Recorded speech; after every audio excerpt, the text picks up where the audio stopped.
What is up, YouTube? This is Alucard AFK with another MTGO game with commentary.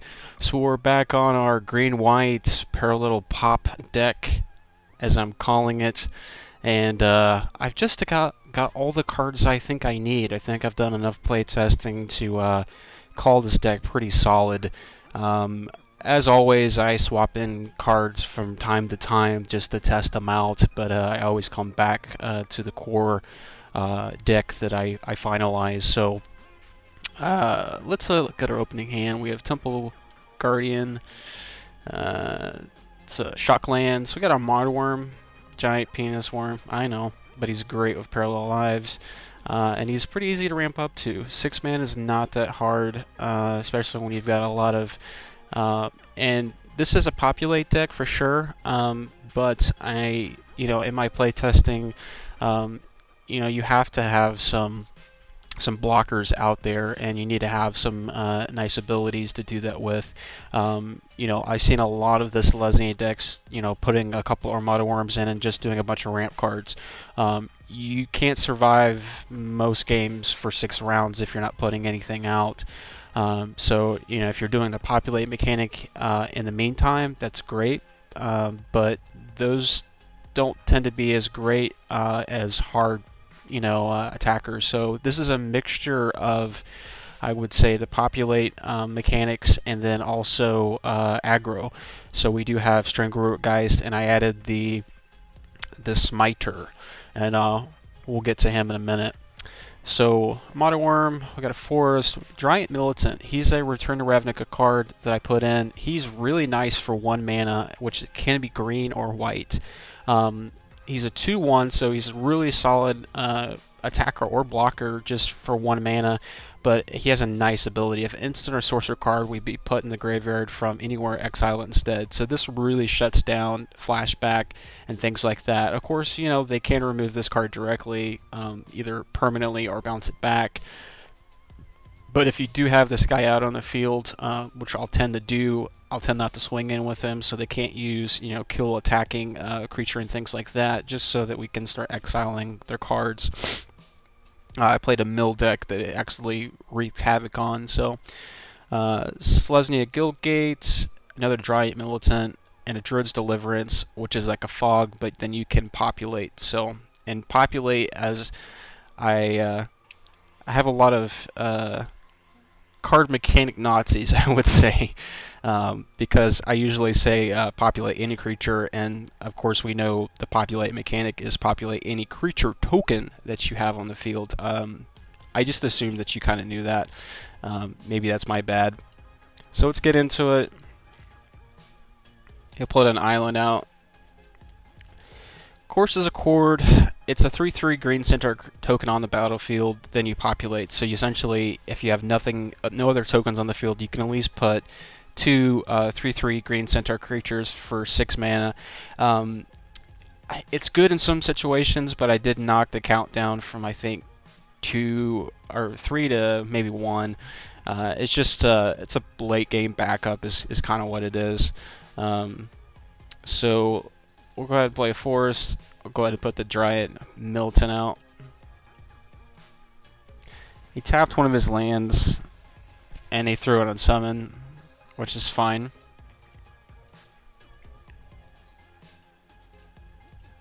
So he's going to be a blue-black deck. Temple Guardian.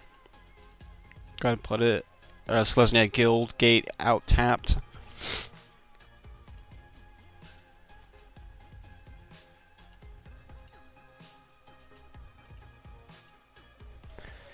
Cern of Nephrox Exalted.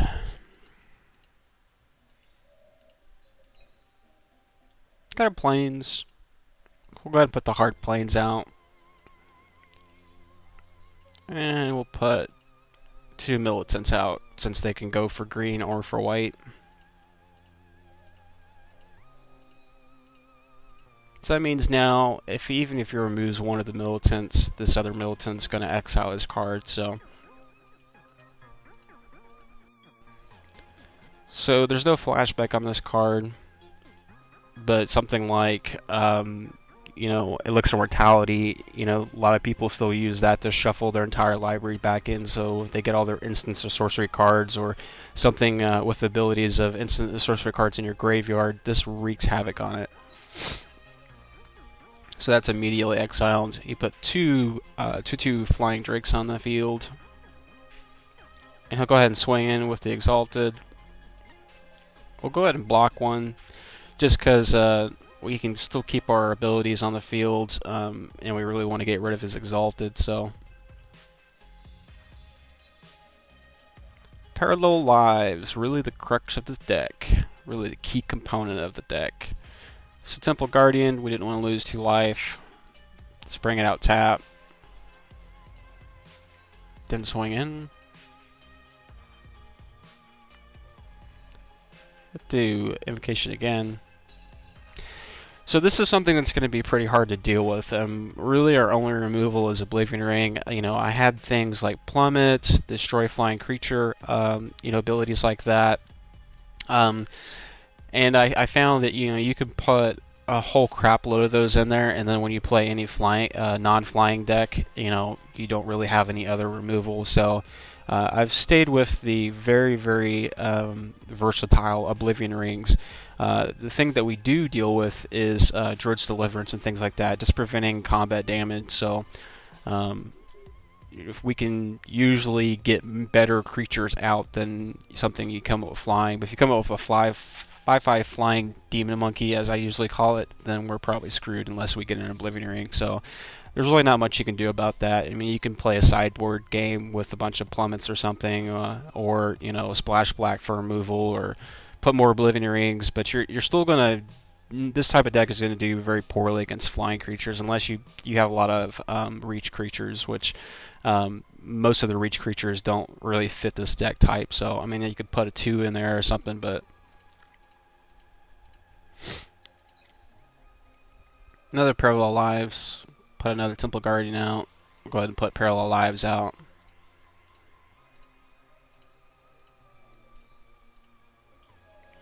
He'll do a Duress.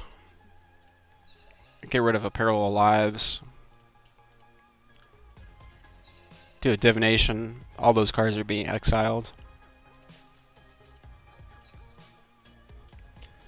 Call the Conclave. And so we don't have anything with flashback, and we don't really need anything in our graveyard. So, we could essentially shut down the graveyards and shut down, or, start exiling all the instant sorcery cards we would really care.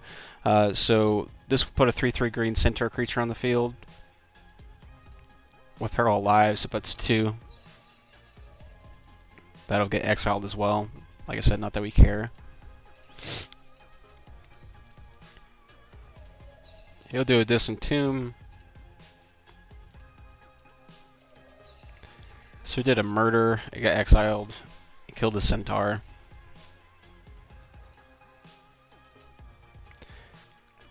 And he was going back and forth on what he would be doing as far as blocking.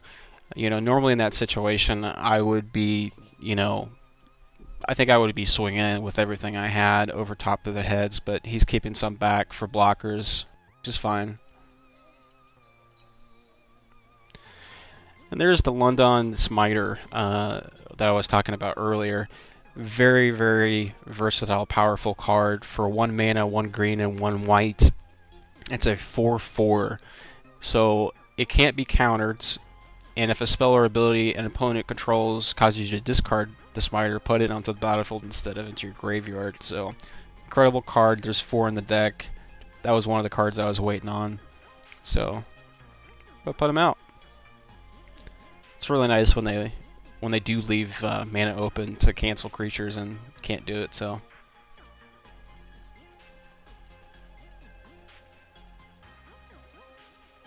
So he'll go to 17.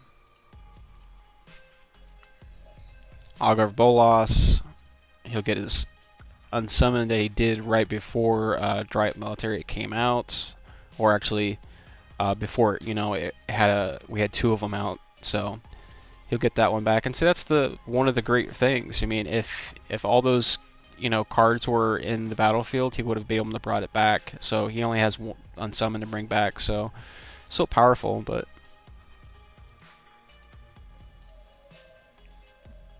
Bring out his Servant. He'll swing in Exalted, so it's a 3/3 flying still. And we got an Angel of Serenity. Return the Ravnica card. This is one of the cards that I got in my sealed pool when I played, limited pre-release. I got this card, one of them. So I've only left one in the deck. It is a very powerful late game card. Flying, when the Serenity enters the battlefield, you exile up to 3 other creatures from the battlefield and/or creatures from graveyard. And then, of course, when Serenity leaves the battlefield, return the exile cards to their owner's hand. So it's like 3 Oblivion Rings, and it actually just for creatures. But so go ahead and swing in. He'll block with 2 tokens. Absolutely fine. And summon a token, which goes away. And he'll do a Duress. Like I said, the quarter is a little bit more late game. We didn't have enough lands to cast it anyway. So we go ahead and do Dread's Deliverance. Just in case he would try to pump up his creatures at this point. And then swing in for quite a bit of damage. So we'll just go ahead and prevent the damage anyway before he can get rid of it. Nothing to populate, so it just works like a fog. And he got rid of the other card.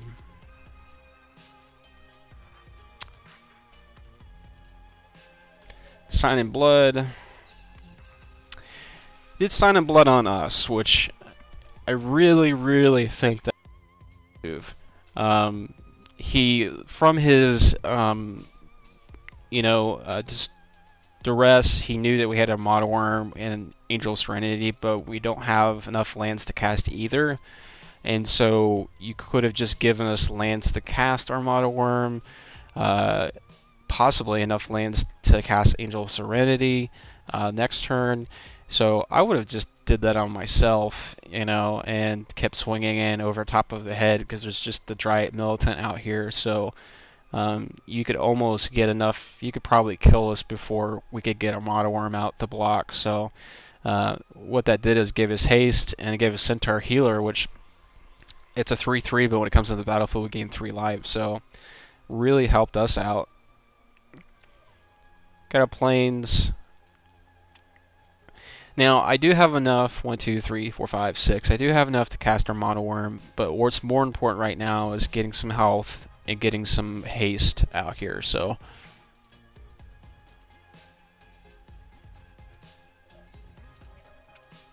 we'll go to 12. I will get some haste out with the Strangleroot Geist. Go ahead and swing in with the Dryad Militant.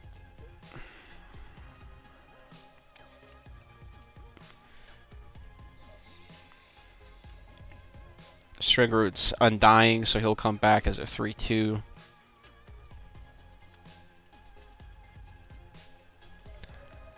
Bring out a Harbor Bandit. Harbor Bandit gets 1/1 as long as you control an island. For 1 colorless, 1 blue, Harbor Bandit is unblockable this turn. So that's not good, but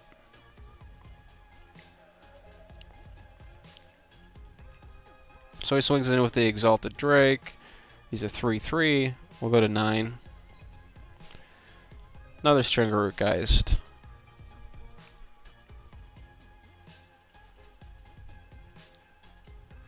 I'll put a Model Worm out.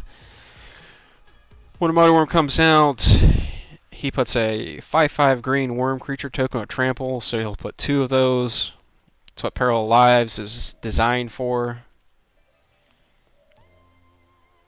So we've got 15 on the field now, all of trample. And we got a Strangleroot guy sitting in the wind here, along with Angel Serenity if we get another land. So we'll swing in with the Centaur Healer and the Strangleroot Geist. He'll block. Go to 11. He'll do a Distant Tomb. bring the servant back out, and make Harbor Bana unblockable.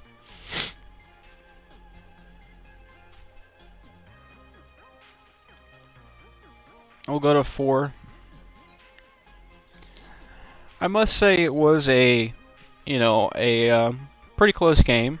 So we got another Stringerroot Geist. No lands for Angels of Serenity. No love for the Serenity. I have got her out in the pre-release, but that's more of a, like I said, limited format. So you have a lot more time to put creatures out and ramp up and things like that. So that's why there's only one in the deck. And hey, it was free. So, well, essentially free from the pool. So I'll go ahead and put 2 Stringerroot Geist with haste out, and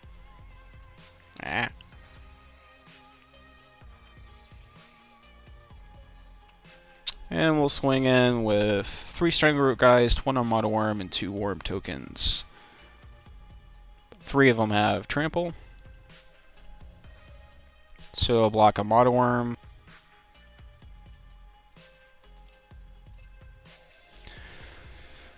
So game ended on turn 11. He's -7. We're at 4. Still close game. If we hadn't got the cards we got, we might have been in trouble. Like I said, we have some problems against some flyers.